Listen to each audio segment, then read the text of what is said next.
ದೇವ್ರು 2025ರಲ್ಲಿ ಆಗುವಂತೆ ದೇವರು ಕೃಪೆ ಕೊಟ್ಟರು. ದೊಡ್ಡ ಸಾಕ್ಷಿಯನ್ನಾಗಿ ಅದನ್ನ ದೇವ್ರು ನಮ್ಮ ಜೊತೆಲಿ ದೊಡ್ಡ ಕಾರ್ಯಗಳನ್ನು ಮಾಡಿದ್ರು.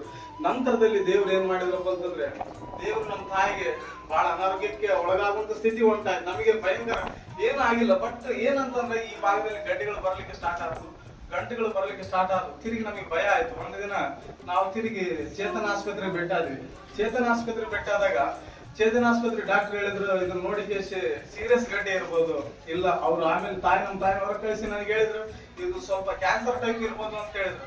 ಕ್ಯಾನ್ಸರ್ ಟೈಪ್ ಅಂತ ಹೇಳಿದ ತಕ್ಷಣ ನನಗೆ ಹೊರಗೆ ಬಂದ ನಾನು ನಮ್ಮ ತಾಯಿ ಒಂಥರ ಫುಲ್ ಕಣ್ಣೀರ್ಲಿದ್ದೆ. ನಾವು ದುಃಖದಿಂದ ಅಳ್ತಾ ಅನ್ನೋ ರೀತಿಯಲ್ಲಿ ಫೀಲಿಂಗ್ ಫುಲ್ ನಮ್ಮ ತಾಯಿ ಗೊತ್ತಾಗ್ತಿಲ್ಲ, ನಾನು ಅಳ್ತಾ ಇದ್ದೀನಿ ಸೈಡಿಗೆ ಬಂದು ಫುಲ್ ಕಣ್ಣೀರು ಇದ್ದೀನಿ. ದೇವ್ರೆ ಏನಪ್ಪ ಇದು, ನಾನ್ ನಿನಗಾಗಿ ನಿಂತಂತ ವ್ಯಕ್ತಿ, ನಿನಗಾಗಿ ಒಳಗಾದಂತ ವ್ಯಕ್ತಿ ದೇವ್ರೆ, ನನ್ನ ಕುಟುಂಬದಲ್ಲಿ ಈ ರೀತಿಯ ಸಾಕ್ಷಿಯನ್ನು ಕಾಪಾಡಿಕೊಳ್ಳಬೇಕಾದ ವ್ಯಕ್ತಿಗೆ ದೇವ್ರೆ ಈ ರೀತಿಯಾಗಿ ಅವಮಾನ ಉಂಟಾಗುವಂತ ಸ್ಥಿತಿ ಉಂಟಾಯ್ತಲ್ಲಪ್ಪ ದೇವ್ರೆ, ನಿನ್ನ ಮಹಿಮೆಯನ್ನು ಕಳ್ಕೊಳ್ಳುವಂತ ವ್ಯಕ್ತಿಗಳಾಗಪ್ಪ ದೇವ್ರೆ, ಯಾಕೆ ದೇವ್ರೆ ಈ ರೀತಿ ಕಷ್ಟ ನಮಗೆ ಕೊಟ್ಟಪ್ಪ ಅನ್ನೋ ರೀತಿಯಲ್ಲ ನೀವು ಬಹಳ ದುಃಖ ಹಾಕಿತ್ತು ದೇವ್ರೆ. ನನ್ನ ಕುಟುಂಬ ಏನಾಗುತ್ತಪ್ಪ, ನಮ್ಮ ಕುಟುಂಬದ ಅಡುಗೆ ಎಲ್ಲಿ ಮುಳುಗುತ್ತಪ್ಪ ದೇವ್ರೆ, ಎಲ್ಲರೂ ನಾವು ನಾಶ ಹೋಗ್ಬಿಡ್ತೇನೆ ಅಂತ ರೀತಿಯಲ್ಲಿ ಭಯಂಕರ ಶೋಧನೆಗಳು ಈ ರೀತಿ ಕಾಣುವಾಗ ನನಗೆ ಬಹಳ ಆಲೋಚನೆ ಉಂಟಾದ್ರು.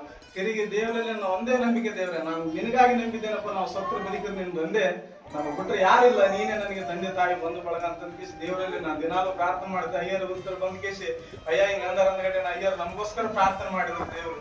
ಅದ್ಭುತವಾಗಿ ಅಯ್ಯರು ಪ್ರಾರ್ಥನೆ ಮಾಡಿದ ಮೇಲೆ ನಾವು ತಿರುಗಿ ಮತ್ತೆ ಹೇಳಿದ್ವಿ ಅಯ್ಯರಿಗೆ, ಅಯ್ಯ ನಾವೀ ಒಂದು ಇದನ್ನ ಹೇಳಿದಾರೆ, ಬಟ್ ನಾನು ಪ್ರೇರಣೆಯಲ್ಲಿ ಇಡ್ತೀವಿ ಅಯ್ಯ, ನೀವು ಕೂಡ ಪ್ರೇರಣೆ ಮಾಡ್ರಿ ಅಂತಂದಾಗ ದೇವರು ಅದ್ಭುತವಾಗಿ ನಾವು ಒಳ್ಳೆ ರೀತಿಯಿಂದ 4ನೇ ತಿಂಗಳು 9ನೇ ತಾರೀಕಿಗೆ ನಾವು ಅವರು ಡಾಕ್ಟರ್ ಹೇಳಿದ್ರು ಈ ತರ ಅಂತ ಅನ್ಬಿಸಿ, ನಾವ್ ಈ 9ನೇ ತಿಂಗಳು 25ನೇ ತಾರೀಕಿಗೆ ನಾವು ಟೆಸ್ಟಿಗೆ ಹೋದ್ವಿ.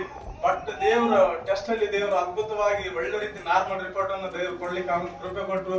ಯಾವ ರೀತಿಯಾಗಿ ಥೈರಾಯ್ಡ್ ಕ್ಯಾನ್ಸರ್ ಇತ್ತು ಅಂತ ಹೇಳಿದ್ರು ಅಂತ ಡಾಕ್ಟರ್, ಏನು ಇಲ್ಲ, ಅದು ಥೈರಾಯ್ಡ್ ಸ್ವಲ್ಪ ಭಾವ ಬಂದಿದೆ, ಗಂಟಾಗಿದೆ, ಏನು ಆಗೋದಿಲ್ಲ, ಅದು ಒಳ್ಳೆ ಏನಾಗಲ್ಲ, ನೀವು ಆರೋಗ್ಯವಾಗಿ ಜೀವಿಸ್ತೀರ ಅನ್ನೋ ರೀತಿ ದೇವ್ರ ಬಾಯಿಂದ ದೇವ್ರ ಕೃಪೆ ಬರುವಂತೆ ದೇವ್ರ ಕೃಪೆ ಕೊಟ್ರು.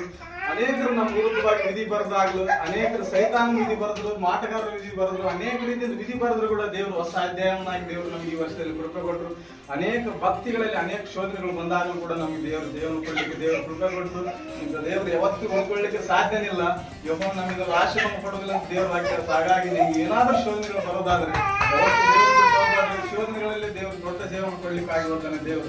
ಅದಕ್ಕಾಗಿ ನಾವು